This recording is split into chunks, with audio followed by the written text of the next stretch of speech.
যে সিস্টেমের অধীনে থেকে রাজনৈতিক দলগুলো অপারেট করছে এবং গত 2 বছরে পদে পদে সংস্কার বিচারের কার্যক্রমকে বাধাগ্রস্ত করেছে, বিচারের এবং বিভিন্ন তদন্ত কমিটিকে নিজেদের রাজনৈতিক বার্গেনিং টুল হিসেবে ব্যবহার করছে যেই রাজনৈতিক দলগুলা, সেই দলগুলোর কাছে গিয়ে আমার আত্মসমর্পণ করাটা, এটা হচ্ছে আমি মনে করি বাংলাদেশের হিস্ট্রিতে আমাদের ওই যে বুধের পায়ে হাঁটার মতো।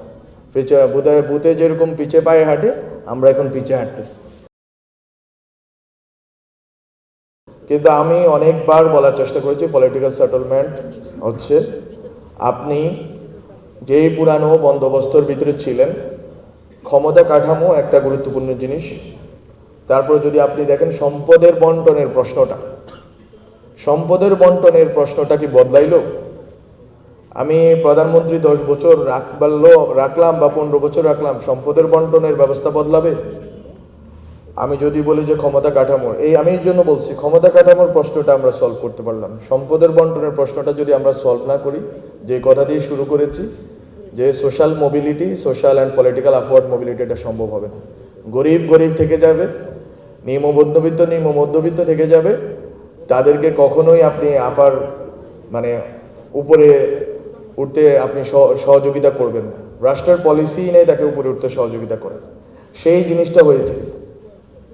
তারপরে আপনি যদি বলেন বিচারের প্রশ্নটা আজকে আমরা অনেক দূর অগ্রসর হতে পেরেছি, যে আমরা সুপ্রিম কোর্টের সচিবালয় প্রতিষ্ঠা হয়েছে। সুপ্রিম কোর্ট এখন থেকে নিজেদের মতো করে আইন এবং বিচার পরিচালনা করতে পারবেন, নিজেদের বাজেট আছে, সব কিছু আছে। কিন্তু এটার মাধ্যমে কি মামলার জট কমে যাবে? কিন্তু এনসিবি বা নাগরিক কমিটির সাথে কোনো পলিসি সাপোর্ট আমরা এই জন্য দিইনি। আমরা দিয়েছি যে একটা শক্তি সম্ভাবনা আকারে বাংলাদেশের জনগণের সামনে থাকবে, যেটা থার্ড ফোর্স আকারে থাকবে, যেটা মানুষকে বলবে যে এই পুরাতন বন্দোবস্ত যারা চায় তাদের বাইরে আমরা আপনাদের ভয়েস হইতে চাই। আমরা আপনাদেরকে এই যে আপনারা যেই আন্ডার প্রিভিলেজ পজিশন আছেন সেখান থেকে তুলে আনতে চাই। আমরা আপনাদের সোশ্যাল পলিটিক্যাল আপওয়ার্ড মোবিলিটি নিশ্চিত করতে চাই। আমরা এই ক্ষমতার কাঠামো এবং সম্পদ এবং ভূমির পুনর্বিন্যাস করতে চাই। আমরা এই অলিগার্কি এবং এখানকার যেই পুরা কাঠামো, সিভিল মিলিটারি ব্যুরোক্রেসি, এটাকে পুনর্গঠন করতে চাই। আমরা বাংলাদেশের সিভিল সোসাইটি এবং কালচারাল যেই হেজুমনিটা আছে সেটাকে ভেঙে দিতে চাই। সেই কাজটা আমি মনে করি অন্য এই সব রাজনৈতিক দল নেতাদের চাইতে শহীদ ওসমান হাদি অনেক শক্তিশালীভাবে এই কাজটা করতে পারছে। আজকে এই জন্য আমরা ওনাকে স্মরণ করি এবং ওনাকে আমাদের বলতে হয় ওনার কথা। কারণ একটা লোক শহীদ তার নামটা অনেক সুন্দর। শহীদ হচ্ছে যিনি সাক্ষ্য দেন, আর হাদি যিনি পথ দেখান। তো উনি পথ দেখায় গিয়েছেন এই লড়াইয়ের জন্য, ডিসমেন্টল করার লড়াইটা। আমি যদি যে সিস্টেম আমাকে রিপ্রেজেন্ট করছে হাসিনার নামে, সেই সিস্টেমের কাছে আত্মসমর্পণ করি, যেই সিস্টেমের অধীনে থেকে রাজনৈতিক দলগুলো অপারেট করছে এবং গত 2 বছরে পদে পদে সংস্কার বিচারের কার্যক্রমকে বাধাগ্রস্ত করেছে, বিচারের এবং বিভিন্ন তদন্ত কমিটিকে নিজেদের রাজনৈতিক বার্গেনিং টুল হিসেবে ব্যবহার করছে যেই রাজনৈতিক দলগুলা, সেই দলগুলোর কাছে গিয়ে আমার আত্মসমর্পণ করাটা, এটা হচ্ছে আমি মনে করি বাংলাদেশের হিস্ট্রিতে আমাদের ওই যে বুধের পায়ে হাঁটার মতো। বুধে যেরকম পিছে পায়ে হাঁটে, আমরা এখন পিছে হাঁটতেছি।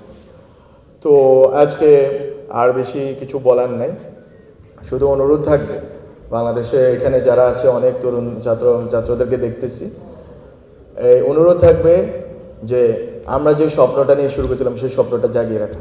আমি আমার ব্যক্তিগতভাবে সামষ্টিকভাবে আমি আমার কাজ করে যাচ্ছি, চেষ্টা করতেছি। আমরা হয়তো কিছু একটা নতুন প্ল্যাটফর্ম করব বা কিছু একটা চেষ্টা করব, যে এখানেই আমরা সফল হই। আমরা অন্তত এই আশাটা বাঁচিয়ে রাখতে চাই যে বিকল্প সম্ভব। আমরা এই বিকল্প আমরা বলে যদি আমরা আবার পুরাতন দলের কাছে দাসখত দিই, তাহলে আর বিকল্প আমরা থাকি না। মানুষ আমাদেরকে বিশ্বাস এই জন্যই করবে না। তো আমি অনুরোধ থাকবে রাষ্ট্রকল্প লাইব্রেরি বলেন, এরকমভাবে ক্যাম্পাসগুলোতে অন্তত বুদ্ধিবৃত্তিকভাবে এই একটা ইন্টিগ্রিটির সাথে আমরা যাতে ওই সোল সার্চিংটা করে যাই। যেহেতু লড়াইটা পিছিয়ে গেছে, ভূতের পায়ে হাঁটা ধরছে আমার কমরেডরা, তাহলে লড়াইটা আরও দীর্ঘ, এটা দেখাই যাচ্ছে। যেহেতু লড়াইটা দীর্ঘ, ফলে আমাদের এই প্রস্তুতি দরকার। আবার নতুনভাবে শেখা দরকার, বোঝা দরকার, কোথায় আমরা ভুল করলাম, আমাদের ভুলগুলো সম্বন্ধে আমাদেরকে নিজেদেরকে আউটস্পোকেন হওয়া দরকার, নিজেদেরকে সবসময় জনগণের সামনে স্বচ্ছ রাখা দরকার, জবাবদিহি করা দরকার, নাহলে আমরা নতুন বন্দোবস্তের কথা বলাটা আমাদের সাজে না। তো এই কাজগুলো আমি মনে করি এখানে আপনারা যারা উপস্থিত আছেন তারা করবেন। রাজনৈতিক বক্তব্যবাজি, স্লোগানবাজি এগুলো অনেক চলবে, এগুলো দরকার আছে, একটা দেশে এগুলো চলে, এগুলো কালচার। কিন্তু এর বাইরেও আমরা যে কালচারটা চাইছিলাম অন্তঃসলীলা হয়ে, যে প্রত্যেকটা ছাত্র নাগরিকদের মধ্যে অন্তত বুঝ ব্যবস্থা যাতে গ্রো করে। অভ্যুত্থান আমাদেরকে অনেক দূর এগিয়ে দিয়েছে, আবার রাজনৈতিক দলগুলোর ভূমিকা আমাদেরকে পিছিয়ে দিচ্ছে। এই যে খেলা, এই খেলায় আমাদেরকে কখন আমরা যাতে একবারে একটা বড় পুশ দিতে পারি, একটা সফল জায়গায় পৌঁছাইতে পারি, মানুষের স্বপ্নকে ধারণ করতে পারি। এবং আমি আবারও বলবো, অনেকে বলেন যে নতুন বন্দোবস্ত ব্যর্থ হয়েছে, এগুলো স্লোগান সর্বস্ব কথাবার্তা, স্লোগান সর্বস্ব কথাবার্তা না। এগুলোকে কেউ ধারণ করুক আর না করুক, কেউ লালন করুক আর না করুক, আমি করি এবং আমার কমরেডরা করে, যারা আমাদের সাথে লড়তে চায় লড়বে। তো আপনাদেরকে সবাইকে অনেক অভিনন্দন এবং শুভেচ্ছা জানিয়ে, আপনাদেরকে যারা এখানে উপস্থিত ছিলেন তাদের সবাইকে ধন্যবাদ জানিয়ে আমি শেষ করছি। ইনকিলাব জিন্দাবাদ। 1 জানুয়ারি 2026 ইউটিউব জার্নালিজমের অগ্রদূত changeTV.press সংগ্রাম মুখর 7 বছর পেরিয়ে পা রাখলো গৌরবান্বিত 8 বছরে। এই আনন্দ প্রহরে সবাইকে নিরন্তর শুভেচ্ছা। আমি নিজেকে ধন্যবাদ মনে করি, আমি সৌভাগ্যবান চেঞ্জ টিভির পক্ষ থেকে আমার সাক্ষাৎকার নেওয়ার জন্য তারা আসছেন এবং চেঞ্জ টিভি দীর্ঘ 8 বছর ধরে এই কাজগুলি করছে। আমি তারা অনেক ভালো কাজ করেছেন, দেশের মানুষের সুখ দুঃখের কথা প্রত্যক্ষ তুলে ধরছেন। আমার আশা থাকবে চেঞ্জ টিভি সামনের দিকে উত্তরোত্তর আরও সমৃদ্ধ হবে। একটাই শুধু আমাদেরকে উপদেশ দিতে চায় তাদের কাছে, সেটা হচ্ছে সত্য কথাটা মানুষের সামনে তুলে ধরা, মানুষের ভিতরে কি চায় তাদেরটা তুলে ধরা, মানুষের প্রত্যাশা তুলে ধরা এবং মানুষের মধ্যে এই যে দেশাত্মবোধটা এবং সত্যবাদীটা, এটা জাগরণ করে চেঞ্জ টিভির সামনে থেকে এগিয়ে যাবে।